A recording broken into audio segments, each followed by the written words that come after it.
Rangu ndinoitwa Changunda Garainashe, ndino occupy position ya CEO in POSB Bank. Basa POSB ndero kutransforma upenyu hwevanhu kunza sanduko kuupenyu hwevanhu vatema, to transform them and also to provide impactful financial services to them. Tine vanhu vakawanda kunze uku vasina access kuma banks, saka isusu sePOSB tiripo kuti vanhu vaya vanenge vachitambira mari shoma, the mass market, vauye vachiopena maaccounts. Kana vakaopena maaccounts vanowana mukana wekuita zvinhu zvakawanda, kuseva mari, vanowana mukana wekuita mapayments avanenge vachida, vanowanazve mukana wekucreata wealth. Kana zvinhu zvikaoma uchinge wakaseva mari zvinoreva kuti une uri resilient pachirungu, unokwanisa kuita withstand mashocks.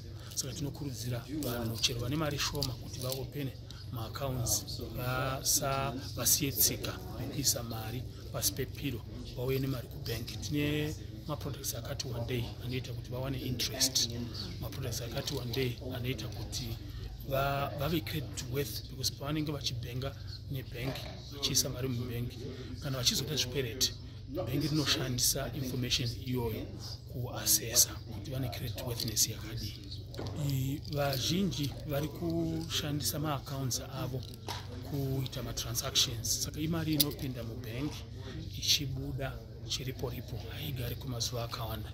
Saka kana vachidaro, it means kuti havapiwe interest tichitarisa policy yebank. Kana munhu achida interest anouya kubank otaura nemamanagers ebank, oisa mari mumaaccounts anoita kuti awane interest.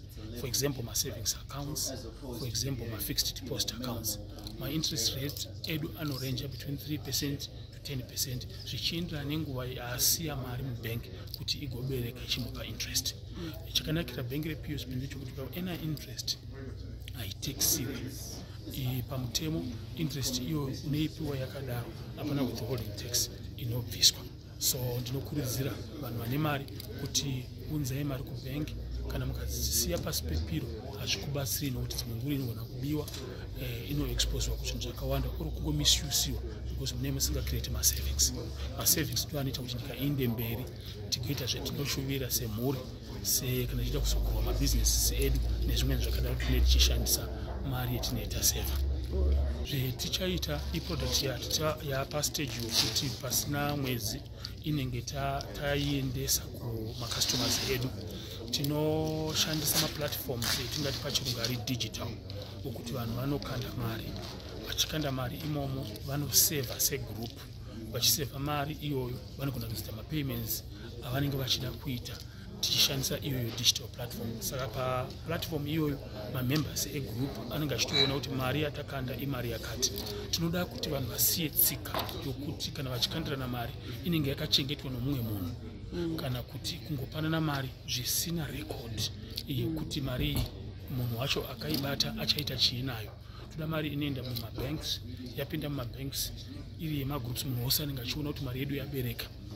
Kana vane zvishuwo zvavo zvavanoda kuita zvakafanana nekutenga mombe, zvakafanana nekutanga mabusinesses, vanozviita vachiseva semhuri or semafriends or semabusiness partners. Interest rates edu ari aligned nezviri kuitika mumarket. Uchaona kuti mari dzetinoshandisa dzine dzabva kune vamwe vanhu vanenge vadzisiya, vetinopa interest income inova interest expense kubank. Saka pamusoro pe-interest expense yetinoitapa munhu vanenge aunza mari, tinozofanira kuisawo kamabackup kanoita kuti tikabve makosi ekuprovide service iyoyo. But muchaona kuti ma-interest redu ari reasonable, anoita kuti kana munhu achiita project iri viable, project inobatika, asingarasikirwe nemari or asingaite zvechisodzi, unokwanisa kubhadhara chikwereti chake pasina dambudziko. Vazhinji vanotora mari, hatina dambudziko retinoenda ripota kuti even non-performing loans edu ari very low, zvichireva kuti vanhu vari kubhadhara zvikwereti zvavo on time.